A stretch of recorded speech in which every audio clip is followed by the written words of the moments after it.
Hello, everybody. Welcome. My name is Conlon, and I contribute to the Prickly Pear website. Today, we have a really exciting video for you, mostly because I'm not going to be the one talking so much, but we landed an interview with Blake Masters, whom many of you will recognize, former political candidate, venture capitalist, author, and most importantly, for the purposes of our interview, he was a friend of Charlie Kirk, whose birthday is October 14th, National Day of Remembrance. So we wanted to talk with him about his relationship with Charlie, how he was kind of thinking about the aftermath, the Trump administration, AI, a whole bunch of different things. We really hope you enjoy it. Thank you. All right, Blake. Well, like I said, thank you very much for being willing to do this. I'm very confident that almost everybody listening will know exactly who you are. But just in case anybody listening doesn't know who you are, how would you introduce yourself? Well, hey, thanks for having me. Quick version. I grew up here in Arizona. I've been an entrepreneur, an investor, venture capitalist for a number of years. First in Silicon Valley. Now I'm back home in Arizona, where I'm raising my four boys, along with my wonderful wife. And, I tried to foray into politics, ran for office here in Arizona starting in 2022 for Senate.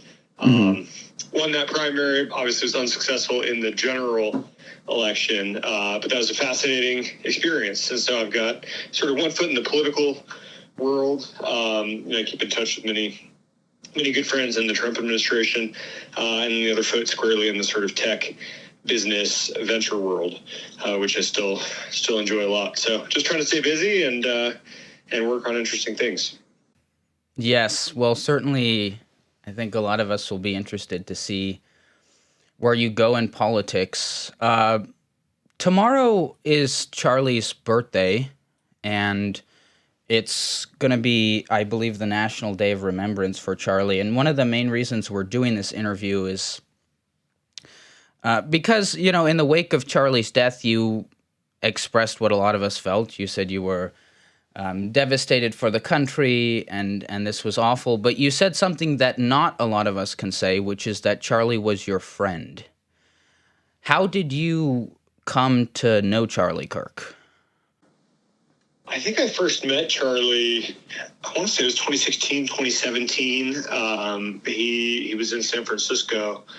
And, he was telling me, and Peter Thiel, so I ran Peter Thiel's family office for a number of years. Was something like his right-hand guy for a while, and ran his nonprofit foundation. And so Charlie came and was telling, I think Peter had donated to Turning Point very early on, and Charlie was sort of briefing us on the good work that they were doing. Of course, Turning Point has grown so much since then. At the time, 2015, 2016, 2017, it was a real concern. It was doing great, but it was still fledgling, relative to how big it became. But I just remember meeting him, and just very impressive individual, and he's very dynamic. And when you meet someone like Charlie, and there's not a whole lot of people walking around with that kind of gravitas and that kind of charisma, it's just kind of this infectious energy. He was so enthusiastic about his mission and what he was doing. It was just a real pleasure, and we sort of stayed in touch. Turning Point wound up moving to, I think they were in Chicago. They moved to Arizona, and in Phoenix.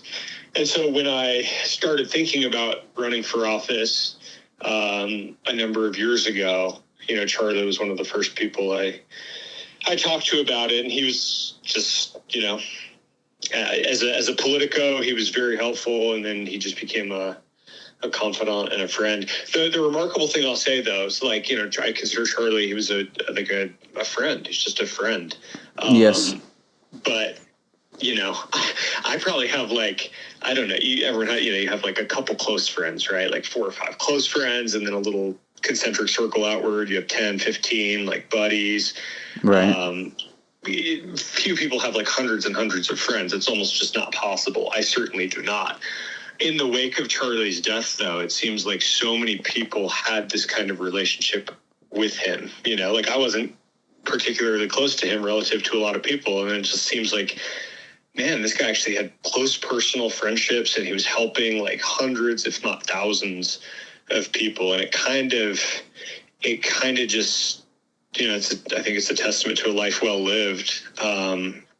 And it just kind of shows you this sort of boundless energy that this guy had. He was just always willing to take a call, always willing to inspire you with a friendly text, and do what he could to help you, as long as you were working on something that he thought would be good for other people. Yeah, no, I think it was part of his human genius almost, that he was really a people person. He was someone, a lot of people have said he was kind of the beating heart of the coalition. And he, there's nothing good that comes from an event like this, in the sense that it's just an enormous tragedy. But one thing I do believe is that people are beginning to understand what kind of a giant he really was, in terms of the MAGA movement, and in terms of the burgeoning revival of American Christianity. President Trump is going to give Charlie the Presidential Medal of Freedom, and I wanted to ask you, as someone who knew him, why you think, obviously, I think he deserves it. I think everybody listening thinks he deserves it. But why do you think he deserves it, as somebody who kind of embodied living out the highest callings of American citizenship?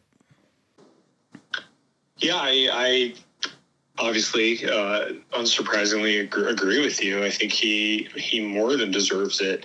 Charlie was someone with the intellect and the talent, the sort of raw horsepower even, combined with his social skills to basically succeed in whatever he wanted to do. Had he decided to make a career in New York finance, in that world, he would have gone, and he would have been able to make tens, if not hundreds of millions of dollars. He would have been able to do that and so many other things, right? But if you look at how he actually lived his life, right, his unfortunately short 31 years, as a teenager, he identified a mission, which is to sort of make the conservative movement great again, to build it, to make, young people actually come to and achieve victory with the Republican Party.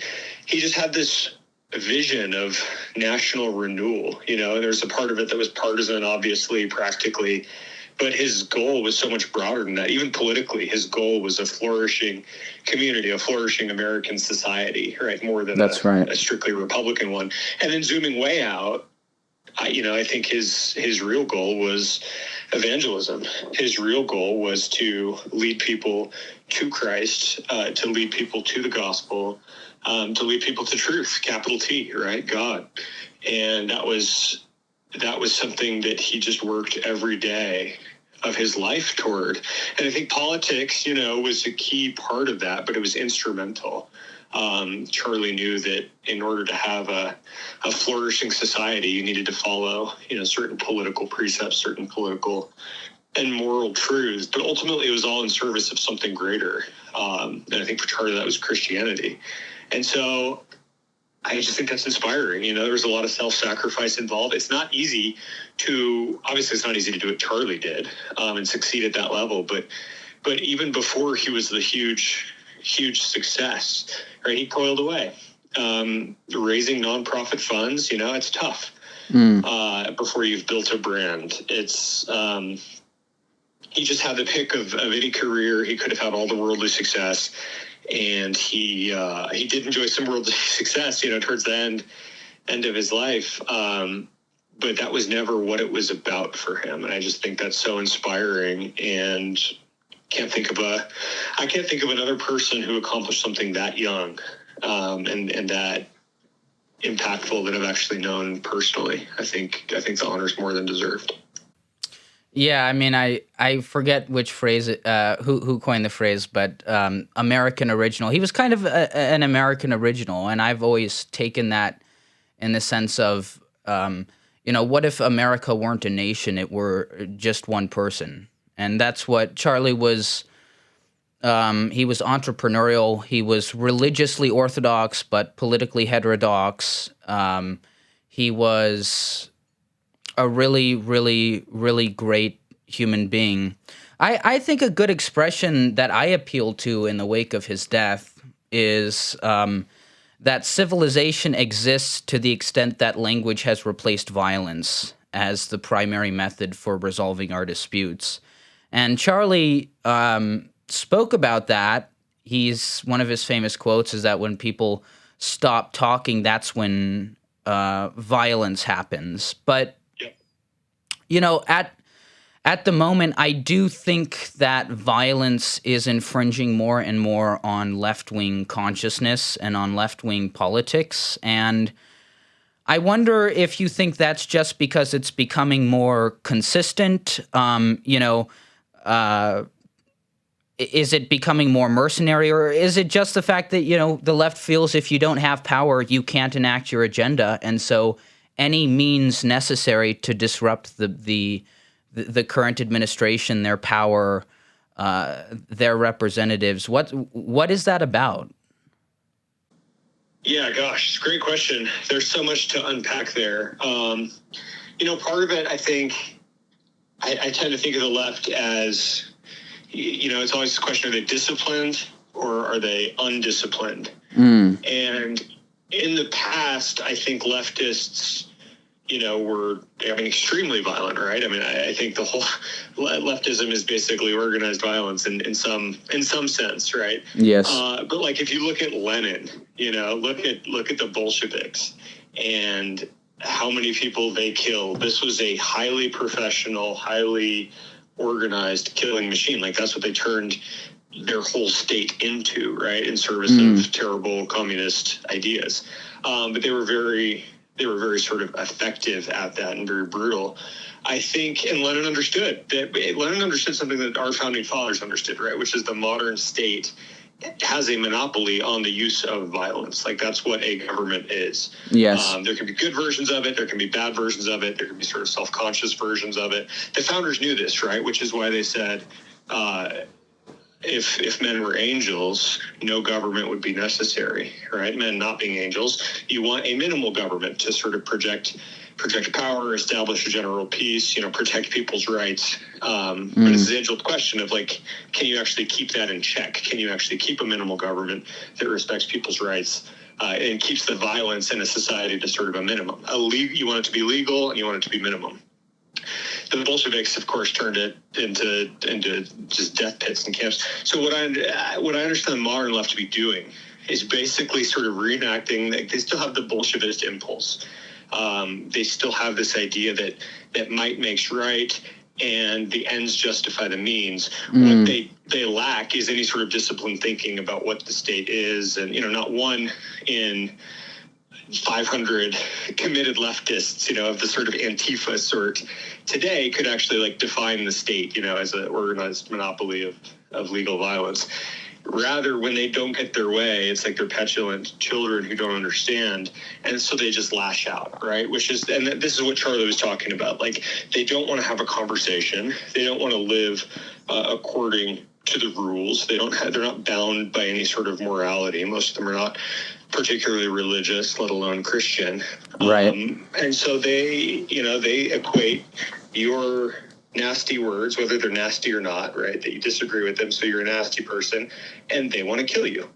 They want to silence you, right? They wanted to silence Charlie Kirk because they thought that was going to be more effective than debating him. And in a certain sense, it's like, yeah, they did this horrible crime, and they took Charlie's voice off the table, right? Which is why this stuff needs to be policed. It needs to be punished. You can never sort of let it get to this point because society can break down very quickly. I view leftism right now as this undisciplined, sort of chaotic live wire violence. And it's why I think the administration is taking it so seriously and declared Antifa to be a terrorist organization, because that's fundamentally what it is. And you can't let it get out of check lest society sort of start to crumble and descend into anarchy. Yeah, I wanted to ask you. I wanted to ask you about that. I have some more questions about Charlie, but you're right in the sense that the Trump administration is kind of, and I don't think it's, the opponents of the Trump administration very predictably are characterizing this as sort of opportunism, and the Trump administration is just taking this opportunity to silence dissent. But the Trump administration is correctly capitalizing on the intensity of the reaction and the demand for justice. I wanted to ask you specifically about something that the administration doesn't have a direct hand in, but which the left was quick to, and even some on the right, basically pretending that the right was picking up on the worst excesses of the left, and you had people being fired and for celebrating capital murder, and in typical fashion, certain conservatives were out there saying this could really backfire, as if we didn't just live through 4 years of the Biden administration where thousands of people were fired for exercising medical autonomy and people were hunted down as political opponents and Trump was shot on the campaign trail. But do you think it is justified? I'll just say I think there's a difference between social law and criminal law. So yes, I would have a problem if the government were prosecuting people for celebrating Charlie's murder. But if social laws are used to humanize the public discourse, if society makes it clear to its members that celebrating capital murder is something that we're just not going to tolerate socially, doesn't have to go to criminal law. We're talking about social law. Do you think it's justified to hold people to account for something as awful as that? I do, yeah, and you make a good distinction, right, between what's sort of legal and what's moral, or the actual law and social law. That's certainly one way to cut it. Another way to cut the cancel culture thing is the left-wing version of cancel culture is, if you spoke out against a vaccine or something, very rarely did they cancel you for that. What they would do is, if you just became on Antifa's public enemy list, they would go and they would just dig up stuff that you almost did as a kid. They go back and basically get the internet mob going after somebody in 2021 for maybe a tweet that they posted in 2011. That's a really good point. As a high schooler or something. And this, I think, and it's one of the downsides of the internet, people's every thought, almost, if you're sort of indisciplined enough to share this stuff on social media, every indiscretion, every photo of someone partying. When I was in college back in 04 to 08, people would just dump photos on Facebook and they weren't curated Instagram photos. It was like a photo dump of your party out at some fraternity or something. And all that stuff was on the internet. And so you could go back and just find yourself subject to this frenzied cancel culture mob coming after you if you made one racially insensitive tweet or joke or. I think that's crazy. I think going back and just there's no opportunity for forgiveness. It's that's cancel culture. Firing someone, again, especially if it's not sort of a government pressured, right, purely market based, like United Airlines saying like, maybe the captain of a 737 shouldn't be tweeting about how glad they are that Charlie Kirk was just killed. Right. Tweeting from the cockpit when they land the plane. Maybe that's not actually who we want to be flying our plane. That's just called actions have consequences, right? Yep. So all the crying about, right-wing cancel culture is just as bad as left-wing cancel culture. A, no, it's not, right? And B, actions do have consequences. So yeah, we're not just going to totally lay off just because someone wants to analogize our tactics to the left. I think morally they're different. I think practically they're different. But if some leftists find out that actions have consequences, it's something their parents clearly didn't drill in when they were kids. And I saw that as a healthy correction. Right? You celebrate mass murder, your employer may, or unjustified murder, political assassination. You celebrate that. You may walk into the office Monday morning and find out that your employer has some views to the contrary.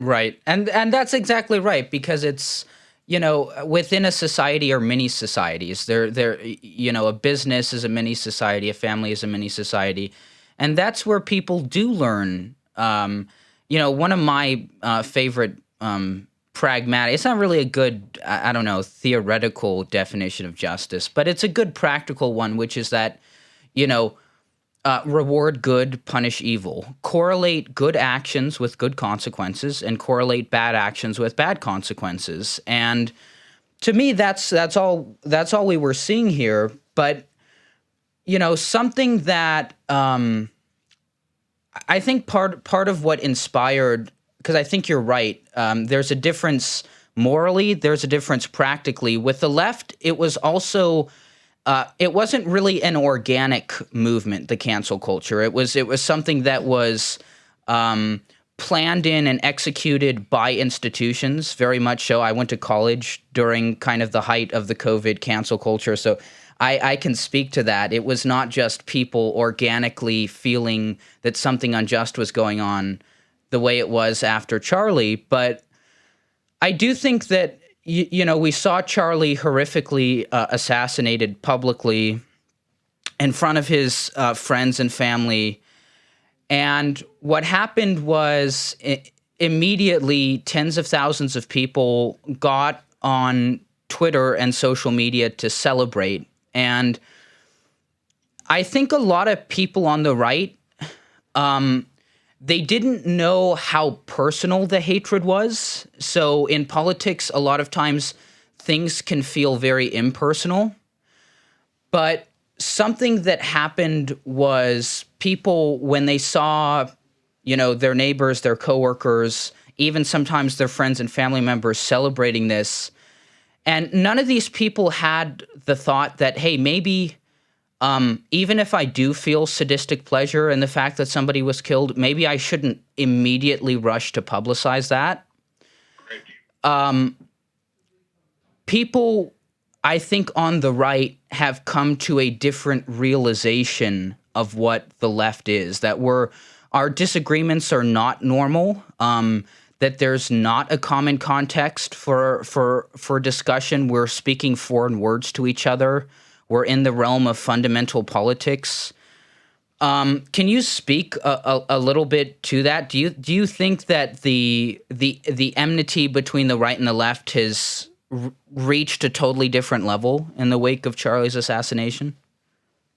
It certainly intensified. I think it was already in a bad place before. Yeah, I think this is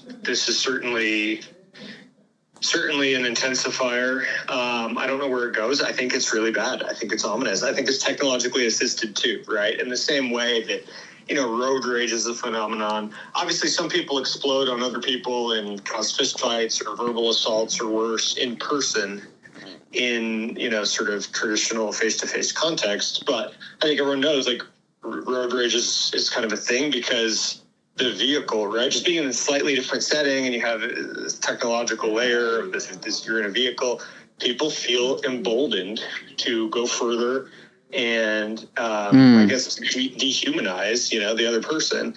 That's, I think, just on steroids when it comes to the internet and these leftists. And I'm not for a second justifying any of the glee or all the terrible, disgusting things that some of them said, celebrating Charlie's murder. Obviously, I think it's terrible. I do wonder if, some would, some wouldn't, though, kind of do the same thing in person, right, over a family dinner or something. It's easier to act like a jerk online.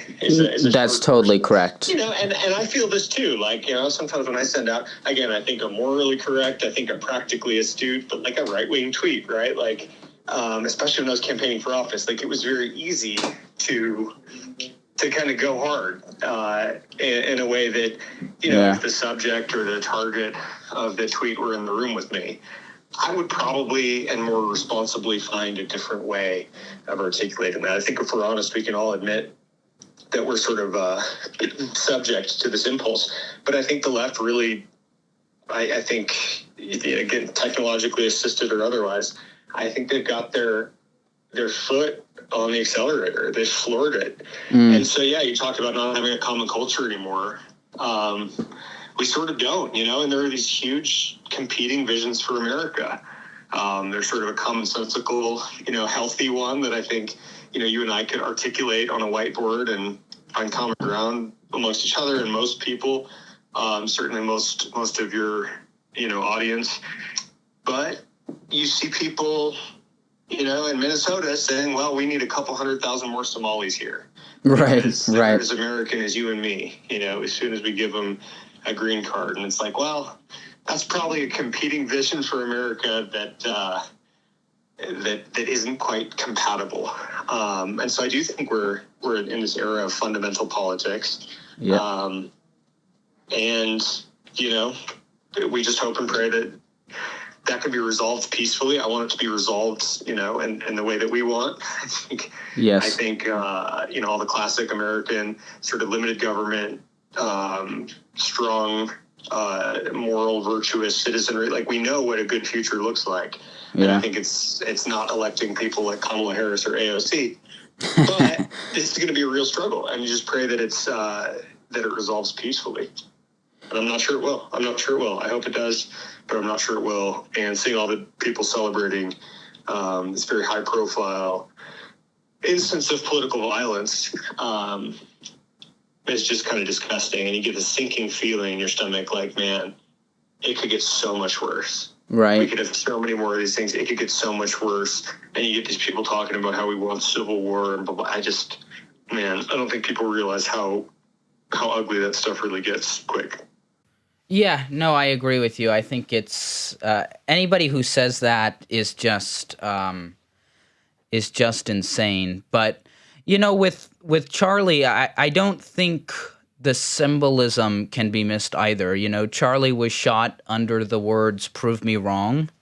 He was shot with, as Bishop Robert Barron said, he was shot with an instrument of communication in his hand, not an instrument of violence. He was quite literally giving his opponents a microphone, which is an instrument to amplify their voice. It was while he was doing all of that he was killed. So my question here is just really simple. What do you think the future of free speech is? And is free speech even an appropriate way of moving back towards some sort of agreement if our disagreements are fundamental?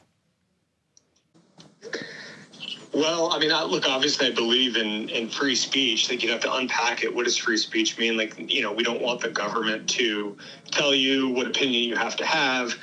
Certainly free speech is very adjacent to, and literally, right, it's right there in the First Amendment as well, freedom of conscience, freedom of worship, freedom of religion, and that the government can't force you into believing or professing a belief that you disagree with. So, like, at that level, I agree with free speech, right? But I think too often people on the right, and I blame sort of normie, traditional Republicans here, they throw up their hands and they say, well, we couldn't possibly, come down with a firm opinion on this because, hey, free speech, it's a marketplace of ideas, right? Free speech should never be, kind of abused in that it doesn't mean universalism. It doesn't mean all perspectives are valid. It means we're not going to ban AOC from saying dumb stuff, right? Right. That would actually be hard to do. You'd probably have to silence her. But nobody my attitude is let her talk.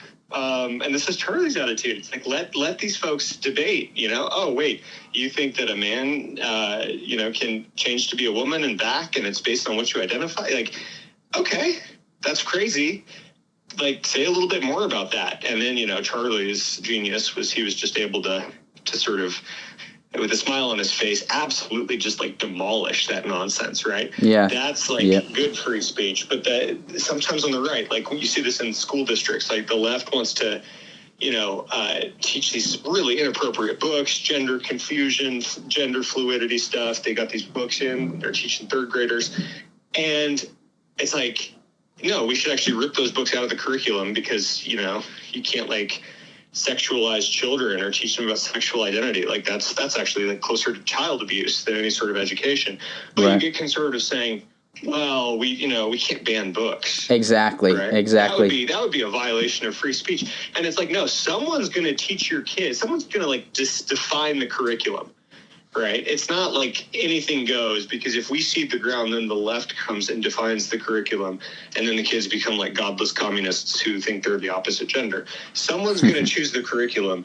It should be us. We know what to do here. This is like common sense. And 80% of people agree with that. So let's not cede the battlefield by like pointing to these sort of abstract, lofty principles like free speech. So I'm for free speech, but again, we have to fight for what we believe. And I think that's the Charlie Kirk version, not the weak Republican surrender the battlefield version.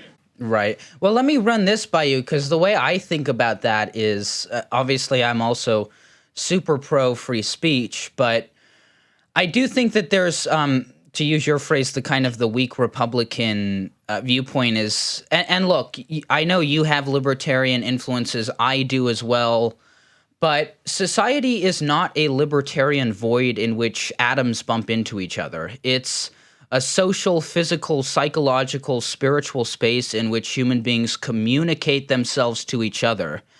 And what's going on in my view is it's kind of exciting to see, and Charlie was one of the leaders, the foremost leaders of this, a rediscovery of a more substantive view of society and politics, where yes, freedom is so important, and freedom manifests in a variety of ways: free speech, free conscience, free exercise of religion, but freedom under the reign of virtue. And that's what Charlie was such a beautiful example of: freedom under the reign of virtue. And I'm wondering, do you think that's correct, that the MAGA in particular is a kind of rediscovery of a more substantive version of politics, where we actually do use the resources of the government and of society to guide people towards the good? Oh, I mean, I think that's its promise. And hopefully that's, it succeeds at doing that. I do think that's important. And I mean, you basically just described my own political evolution as a high schooler, as a college student. Certainly I was like super libertarian, like militantly so. Yeah. And I get it. And freedom is very important. But of course it can be and is abused, and it's just also a tactic for losing. It's why the Libertarian Party's never amounted to anything, right?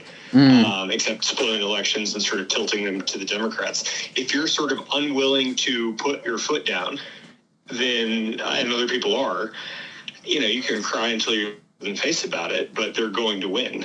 Yep. And so if you're like, hey, don't aggress against me, man, because that would violate the non-aggression principle, it's like, yeah, well, it would. And guess what? AOC doesn't care. Yeah. Right? She at her kindest, she will ban, incandescent light bulbs and force you to use, whatever it is. In these, the death by 1,000 washing machine efficiency laws. And then at the worst, like, no, they actually think you're retrograde and you're a bigot and you need to be like re-educated. And like, we know how that movie goes. We've seen it before. In many of the 20th century left-wing regimes. So, it's like, take OnlyFans, for instance, like, a true libertarian. And I think a lot of Republicans with libertarian sentiments would say, well, we don't like it, even though maybe some of them actually secretly do. But, it's free speech, right? It's free speech, and the Supreme Court said X, and like, it's a business and laissez-faire. And it's like, yeah, I actually think it's terrible. It's terrible for the people who are exploited, even if they think they're doing it voluntarily. It's terrible for the so-called customer. It's just like a terrible business that shouldn't be allowed. And we should ban it. Yep. I think that should be like an uncontroversial plank in the Republican Party platform. So, like, I hope that's where conservative politics is going. And of course, you need wise people at the helm. That don't go overboard. Like, you don't want to silence other people's opinions, but sort of pure pornography, any kind of pornography, like, that's not really an opinion, right? I don't think that's free speech. Right. And so I think we need just a next generation of bold leaders that are going to stand up and say, like, yeah, if we're going to have any hope as a society, we need to agree on some general principles. We need strong limited government, but we're not doing Antifa. We're not doing OnlyFans. We're not teaching our third graders to, what transgenderism is. Let's get back to the basics. This is not rocket science. And maybe if we succeed in doing that, we can cool off the politics. Politics is interesting, but it's not that interesting, right? Relative to like art, philosophy, history, music. Like there's a lot of stuff people could and should be doing. Yes. But when we're all just like obsessed about what dumb thing Ilhan Omar just said, and this is how Ted Cruz responded, and like when politics becomes our sort of proxy for conflict and fighting in society, I think it's really unhealthy. But I think the only way to win is not by surrendering the battlefield and letting the left roll us. I think the only way to win is to just fight for the stuff that, Charlie believed in, that I think the MAGA movement at its best represents, and make sure we win. The only way through it is through it. Yeah. No, that's super insightful. I mean, I think, politics is secondary, right? And family, I've always thought of it, the reason why I've always been interested in getting involved in politics is because before politics, I have a family that I love. Before politics, I have a religious community that I worship in. Before politics, I have ways I want to express myself as a friend and as a companion. And so you go to politics in order to preserve those better things, not so that you can, replace those better things with politics. That's right. Blake, if you have time, I would like to just wrap this up with a couple of questions about the Trump administration more generally. Kind of one of the basic frames that people seem to have on the Trump administration is it's either too revolutionary, and in the case of the left, it's basically Hitler gearing up to perform the Holocaust. It's either too revolutionary or it's not revolutionary enough. But the way I think about it is that, a lot of the problems he's confronting have been calcifying for decades. So like the federal bureaucracy for almost a century, maybe more than a century. And then, illegal immigration, it's a problem of such abnormal proportions that maybe their solutions do have to be revolutionary. Do you think that's a good frame? Do you think that's a wrong frame? And do you think the Trump administration is sufficiently revolutionary here? I don't really think about it in those terms. I mean, if I had to use that kind of language, I would suggest that, post World War II, certainly post sort of civil rights bureaucracy, like last few decades in America, I think you've had sort of left-wing capture of academia, certainly of government, as far as federal bureaucracy skews left. You have sort of elected officials, presidency goes back and forth between R&D, but the permanent bureaucracy, if you will, skews left. Hollywood skews left. Most elite institutions have been sort of captured by the left in the last few decades. So if you want to call that in the wake of the sort of revolutionary movements of the 60s and 70s, there have been this giant left-wing revolution. It's perhaps fair to see the Trump administration or MAGA in general as a counter-revolution. But I think that's the promise. Not taking this to some new and radical place, but that's a good point. Defanging the left-wing radicalism. So I would much more see it as counter-revolutionary. You can never go back to the past, and obviously whatever conditions existed in the past that create, they just kind of led to the present. So even if you went back, you would still have the same conditions that would cause. So you can never just go back, right? It's not about winding back the clock. That's not what I mean when I say counter-revolutionary. But I mean a return to common sense, right? And I think if you look at trade, for instance, and President Trump changed my mind on this. I was libertarian. I was totally free markets, whatever that. Me too. Kid. It was free trade with everybody. And in general, I think you want free-ish trade. I don't think you want autarky or something.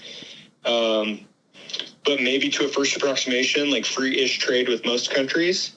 And you should be realistic enough to know there's no such thing as free trade with China. And as soon as we pretended there was, decades ago, and we offshored all this industrial capacity to Southeast Asia and China, because, look at the comparative advantage theories and we can save all this money and Wall Street can make all this money. Turns out that was like a giant mistake, right? And by making this sort of investments now in reindustrialization and kind of just, the tariffs are a sort of a stick approach, and there's some carrot approaches that the administration is taking too, to encourage new entrepreneurs in the United States to sort of pick up and reindustrialize.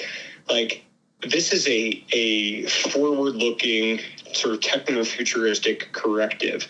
We're getting back to common sense, but no one's pretending that, we're going back to the 1950s. And I think that's the right balance that the administration is mostly striking. That's what we need to do. You can't go back to the future, whatever that means. You have to create the future, but it starts by recognizing how far the left has gone, how crazy it is sort of economically and culturally, and kind of just getting back to basics. So I would view it as like a reset to normalcy more than anything like revolutionary or exotic.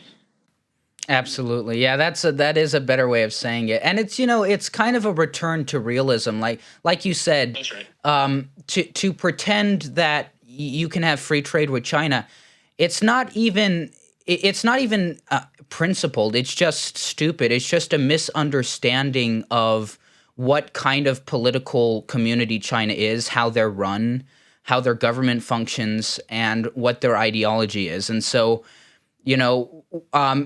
Trump, the Trump approach to trade kind of totally changed my mind as well, because I am more libertarian on economics. But if anything, to me, it was kind of a procedural way of telling the rest of the world that this administration is going to do things differently. It's going to take a categorically different approach than the past three or four administrations, which have pretended that all of these unrealistic assumptions, such as free trade with every country, is possible. So that's kind of how I look at it. Is almost a return to realism as well. That's right, and I think this is like who he is. Like, whether you like President Trump or not, like, the facts are the facts. He was a New York real estate developer for a long time. Like, he built real buildings. Yeah. Maybe you like the way those buildings are decorated, maybe you don't, right? But like, he built stuff, and that is real. The building either stands up or it doesn't. The engineering's either good or it's not.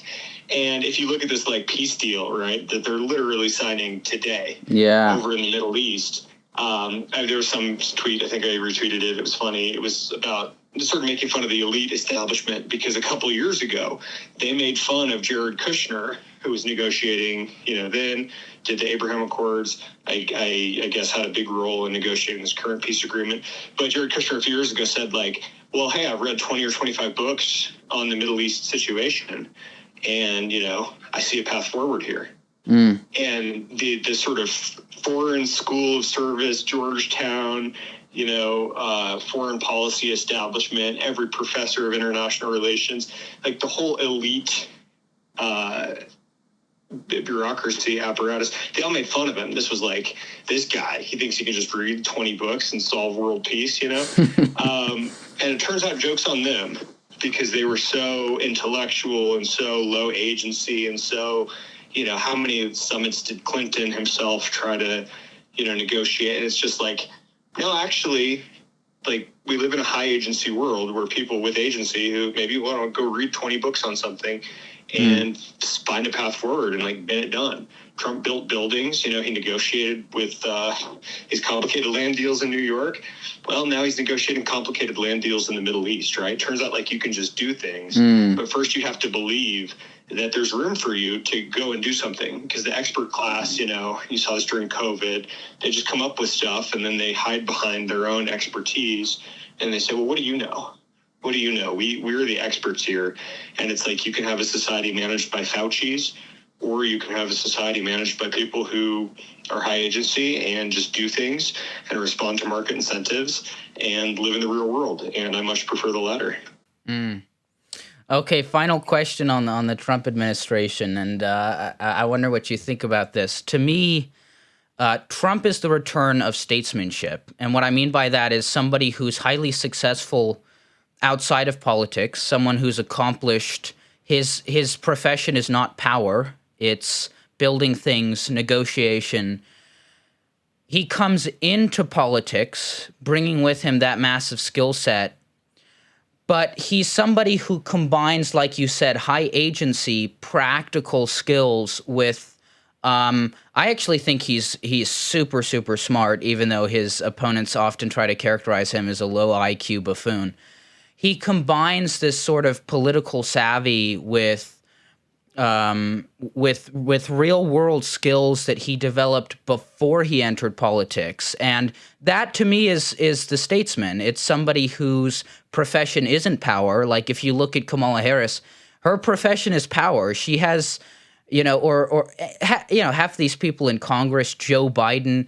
These people didn't accomplish anything before they were elected to accomplish something in Washington. And maybe that's why they can't accomplish anything in Washington, because it turns out accomplishing things is a skill set. It's not something you just magically are gifted because people voted you into a political office. And so, the way I kind of look at Trump is not only is it the return of statesmanship, but it's the return of this sort of popular authority figure, which in the wake of World War II, we were terrified of, right? The popular demagogue. He's not a demagogue, but, the popular authority figure is the supervillain of World War II, right?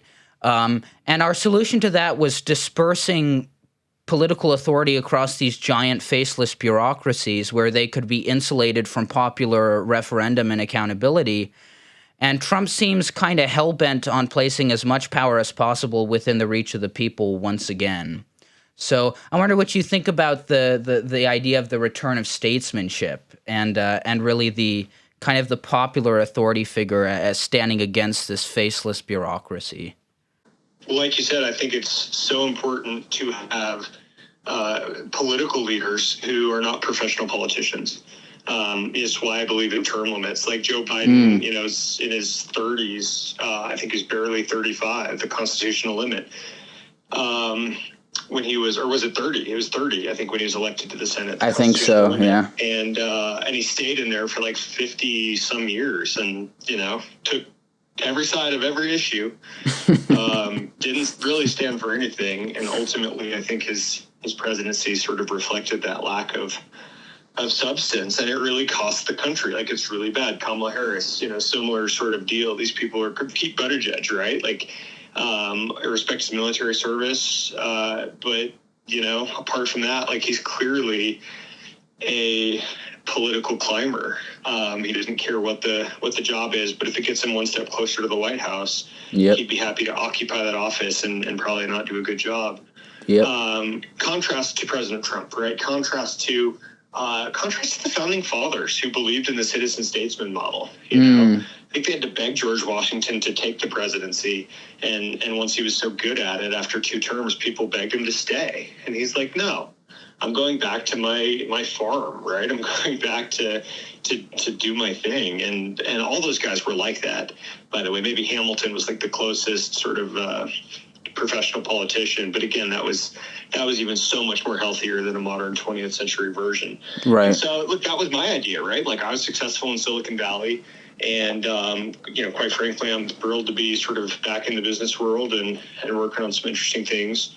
Right now, I tried to get into politics, didn't really work.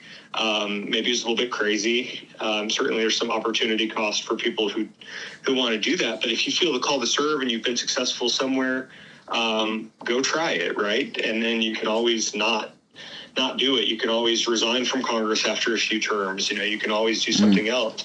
If you look at my friend J.D. Vance, now the vice president, like, he was a venture capitalist before, after becoming a Marine.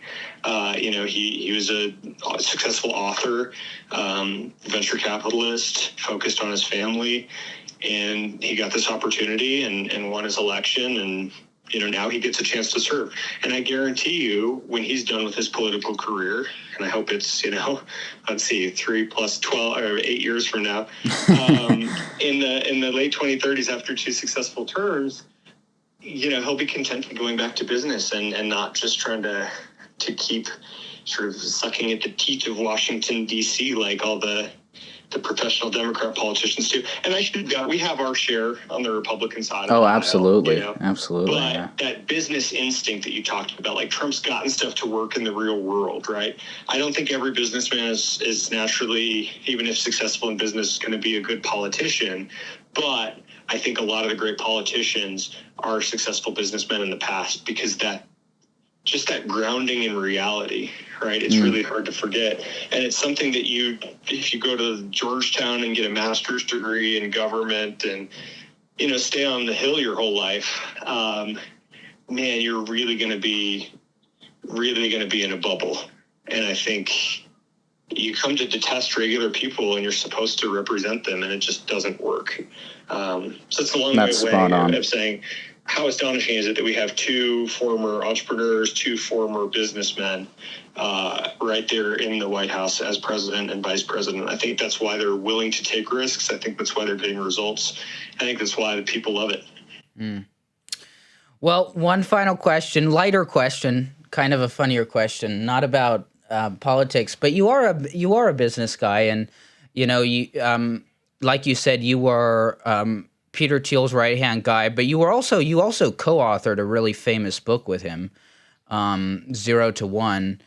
And so I wanted to ask you, because it seems like the biggest non-political development, maybe of the century, I don't know if I'm overstating it, is AI. So here's the lighter question I have for you, because some people say, AI is going to be digital Jesus, right? It's going to solve mortality. It's gonna help socially plan resource distribution. We're all gonna upload ourselves into indestructible bodies, and I'm finally gonna be able to be over 5'8", and but then there's the other side, and they're like, actually, it's gonna be armies of robots with red eyes and super AIs that can't be regulated, and a grok who has a permanently 2-year-old sense of humor. So which scenario does Blake Masters say is more likely? Is it the digital Jesus, or is it the living, is it the Terminator and the grok with a permanently idiotic sense of humor?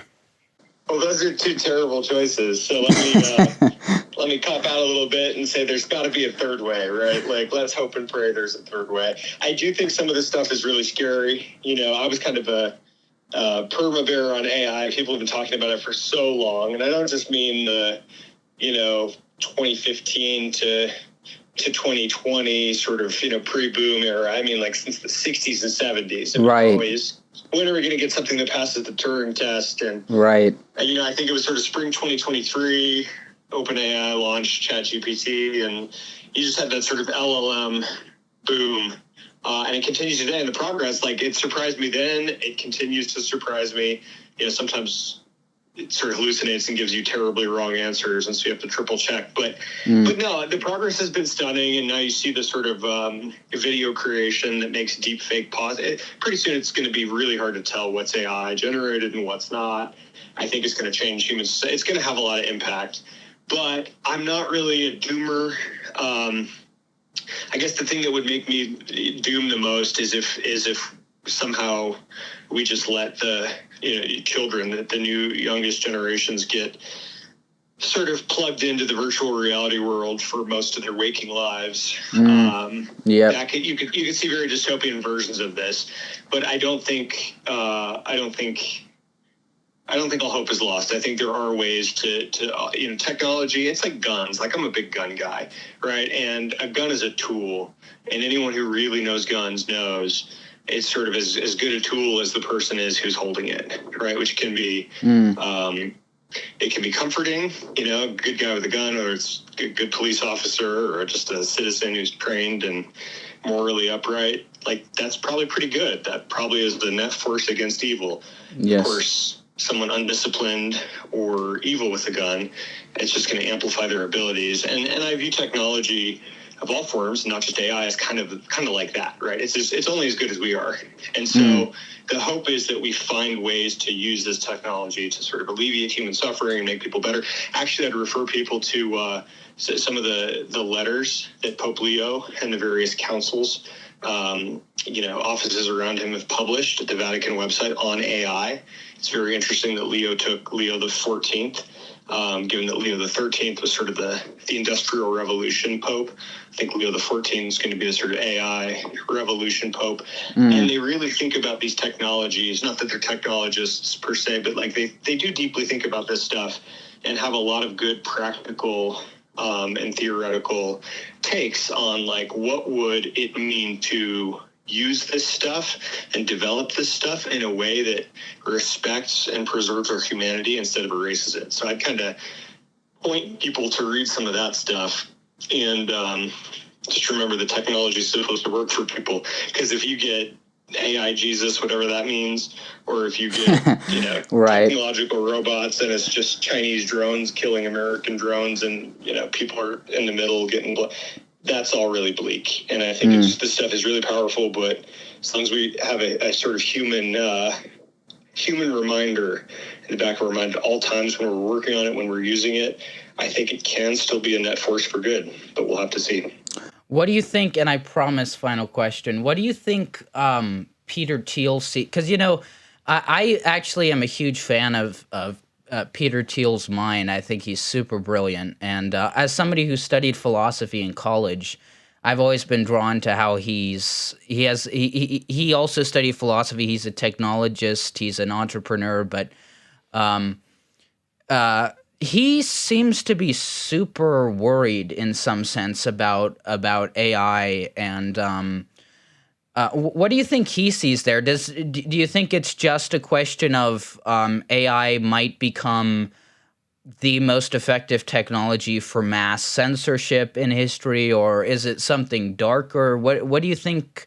What do you think he sees with AI? Well, he's kind of on it the last few years has been, this sort of cute, but I think constructive framing on AI versus crypto. So if you had to map these things politically, AI is sort of communist and crypto would be libertarian, right? AI, if you actually imagine sort of ever stronger, increasingly, somewhat omnipotent, or certainly, say super intelligent versions of it, you can imagine AI solving that sort of age-old economic calculation problem, right? So the reason a lot of 20th century economists, sort of Austrian economists and libertarian economists, they came up to justify capitalism or sort of explain free markets and explain why they work is economy is complicated, right? Like there's tons of different, like millions and billions, maybe trillions of different decisions that people make. And no one person is smart enough to make all these decisions. And right. You can't plan it. Yeah. Allocate resources, right? The central planning problem. Yeah. Well, AI in theory could solve that, right? The Soviets didn't know how much bread to order or how much milk to order, and it was just a mess, and then you end up with poverty and bread lines every single time. But if AI solves that and solves this, so that's the way in which AI could be communist, and then crypto, obviously, some decentralized protocols, and no one person controls Bitcoin, etc. Crypto's libertarian. So that was kind of the way I understood him to be thinking about it. But he just gave this series of lectures, and sort of on a little bit more of a theological cut on things, right? Where he was talking about the Antichrist and kind of surmising that the Antichrist would sort of take this very Luddite view today, whereas most, and if you understand Peter and his brilliance, he is sort of contrarian. He's thinking about, what are people not thinking about? What's the opposite of the herd and the consensus? I'd say the consensus view right now is that AI is really scary. It's going to displace us. It's going to take our jobs. We're not going to have any human agency left. And so I think Peter's cut most recently that I've heard was that no, actually, that the real dangerous forces are going to be the ones that are scaring us about AI. And saying, let's regulate this. Let's shut it down. Come listen to me. I offer you peace and safety and the safety regime. Right. So that's I'm not sure I'm there, and I'm a little more skeptical of AI. I think it really could get out of out of whack, but I do think it's a super valuable perspective to keep in mind, because as the herd, as the crowd starts to really become anti-technology, we got to watch out for people promising peace and safety and Absolutely. And what does a tyrant always do? It terrifies people into submission, and so we don't want to make the opposite correction and go that route either. But fascinating stuff. I don't know how the AI stuff is gonna turn out. All I know is the world is going to look a lot different in 10 years, for better or worse, and hopefully for better. Absolutely. Well, Blake, thank you so much. It's been really, really awesome hearing your perspective, most importantly on Charlie, but also on AI, Trump admin. I really appreciate you taking this much time and talking with us. It's my pleasure. And let's all just remember to keep praying for Charlie, keep praying for his family, and keep doing our part. We all have our part to play. Keep doing our part to further the mission of social flourishing and a healthy America that he cared so much about. I think that's the best way we can honor him. Amen. All right. Well, thank you so much. Thank you so much, Blake. God bless you. You as well. Take care. All right. Bye. Bye-bye.